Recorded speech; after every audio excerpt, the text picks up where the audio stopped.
কুয়া আছে যে কুয়ার নাম হইল আবে হায়াত।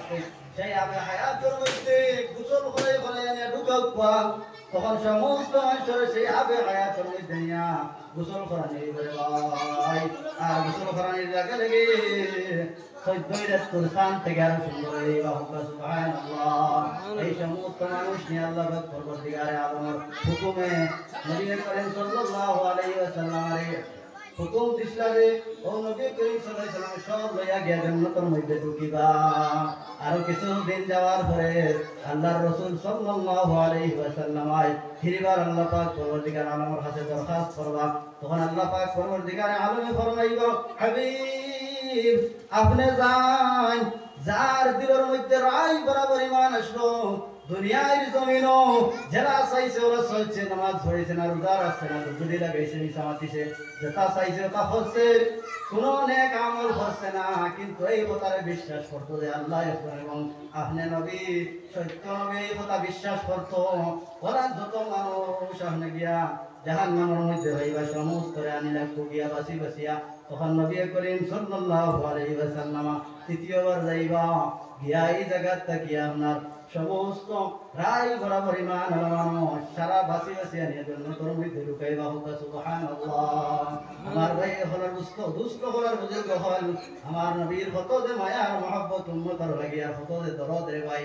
আমার আল্লাহ ফরমায় এই ইন্নাকা লাআলা খুলুকিন আযীম, আমার নবীর চরিত্র সব থেকে বেশি উত্তম। হোক সুবহানাল্লাহ। যার তারিফ এবং প্রশংসা জায়গায় জায়গায় আল্লাহ পাক পরবর্তীকার আলমে নিজে করছেন। আপনি আমি যদি সারা জীবনে আমরা নবীদের তারিফ এবং প্রশংসা করি তাহলে শেষ করতাম পারতাম না।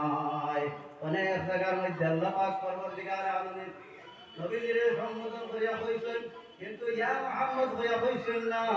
সম্মানার্থে আল্লাহ পাক পরবর্তীকার আলমে ইয়া আইয়ুহাল মুযাম্মিল, ইয়া আইয়ুহাল মুদাসসির কথা বইয়া ডাকিছেন, এই কাপড় মে আয়, কাপড়ে মে লিপটনে वाला ও কাপড় উড়নে वाला চাদর উড়নে वाला ওরা বইয়া ডাকিছেন। সুবহানাল্লাহ।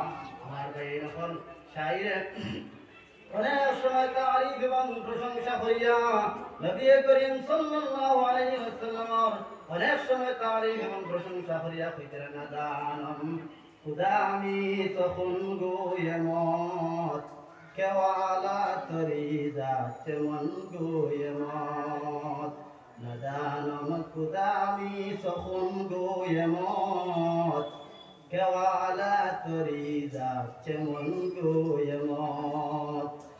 শায়রে অনেক সময় তারিফ এবং প্রশংসা মুহাম্মদুর রাসূলুল্লাহ সাল্লাল্লাহু আলাইহি ওয়াসাল্লামের করিয়া কইতাম যে আমি যা কিছু বললাম এর থেকে ভালো কি বলবো আমি আর জানি না। সুবহানাল্লাহ। শায়রে অনেক সময় তার শেয়ারের মাধ্যমে আল্লাহ রাসূল সাল্লাল্লাহু আলাইহি ওয়াসাল্লামের তারিফ এবং প্রশংসা করিয়া লাস্টে কইতাম যে আমার তারিফ এবং প্রশংসার মধ্যে আমি কিতাব হইতাম আর ভাইয়ার না কিতাব কত যে বড় উচ্চ মর্যাদা আমাদের নবী হযরত মুহাম্মদ মুস্তাফা সাল্লাল্লাহু আলাইহি ওয়াসাল্লাম হাশরের ময়দানে যে আমরা লাগে কত ফিকির করবা, কত যে ইহসান তার